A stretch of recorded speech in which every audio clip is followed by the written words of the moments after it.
Subscribe करें 029 संत समाज channel को और बेल आइकन दबाएं लेटेस्ट वीडियो देखने के लिए। संघर्ष किया।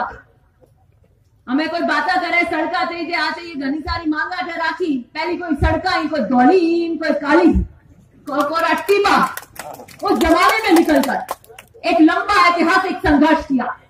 जो चुनाव आगे आज का देवे के पर्चे वाला आज को है, तो मेरे लिए सबसे बड़ा पर्चे वाला आज का है तो लोहावट की ये मिट्टी मेरे लिए सबसे बड़ा। ये वो मिट्टी चंदन के लेप से ठंडक मुझे देती है, क्योंकि इस जमीन में मेरे दादाजी पंचतत्व में अपने संघर्ष के बाद विलीन हुए हैं।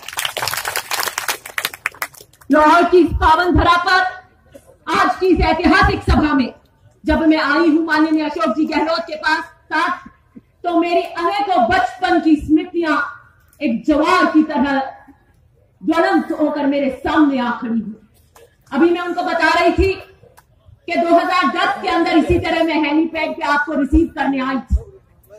वयोवृद्ध अवस्था में परशुराम जी मदेना ने कहा लंबा सफर नहीं कर सकते थे, और उन्होंने कहा जीवन कितने पल का है मुझे नहीं पता, लेकिन मैं आखिरी बार अपने गांव जाना चाहता हूं, मैं लंबा सफर नहीं कर सकता।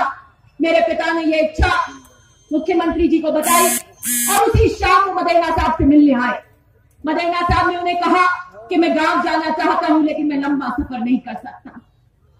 एक दिन बाद ही उन्होंने चारी गांव का दौरा बनाया और स्वयं हेलीकॉप्टर में मदेना साहब की इच्छा को पूर्ण करने के लिए अशोक जी ने चारी गांव लेकर आए।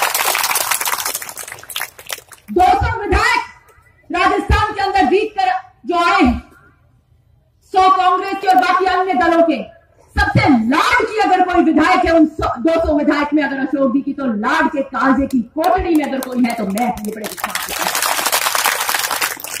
गोद में खेलकर बड़ी हुई, तो उतलाकर बोलती थी, दूध के दांत नहीं टूटे थे तो मेरी मम्मी पूछती थी कि साहब के पास कौन आया, तो मैंने कहा वो सुंदर से लंबे से अंकल जो हमेशा आते ना वही आए हुए दादाजी के पास।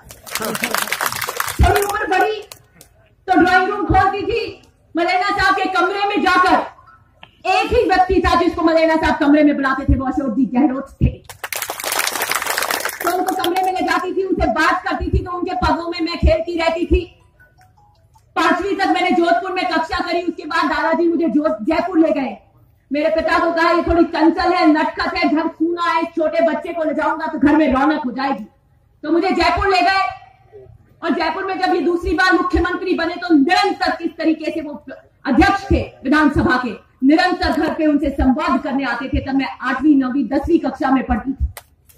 बड़ा लंबा एक रिश्ता, पारिवारिक रिश्ता रहा, और आज बड़े सौभाग्य की बात है कि परिवार में ऐसे गोद में खेलती खेलती आज आप लोगों ने अपने स्नेह विश्वास के साथ मुझे जो जिम्मेदारी कंधों पर दी है, आज मैं उस जिम्मेदारी के साथ में इस मंच पे उनके साथ मंच साझा कर रही।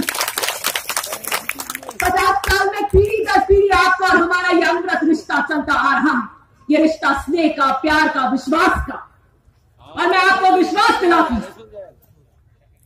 कि जो मेरी राजनीतिक विरासत है वो मदेना साहब की ईमानदारी और राजनीतिक सिद्धांतों की विरासत है, और उन्हीं पर चलूंगी, इस बात का वादा करती हूं।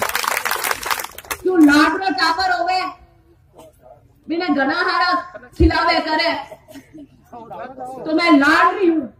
3 चीज मांगू तो मैंने 5 दे, और लाडरो हो गए नहीं वो बिगड़ जा हल्लो माचे, 3-4 दे दियो तो वो हल्लो माचे। जो माचन वाली मैं एक ही हूं और माच जाऊंगी तो मैंने पता लाडरो कालजेरो टुकड़ों में तो देवनो पड़े। जो मैं माचन वाली 200 में एक ही हूं, माच सकूं, क्यों बेटी हूं। बट वो राजधानी में बता दियो कि मैं 3 मांगू तो 5 दे गई, तो थैंक यू हल्लो मत कर, जो 5 दे दियो तो मारू 10 मांगन डूब जाऊं। राज बात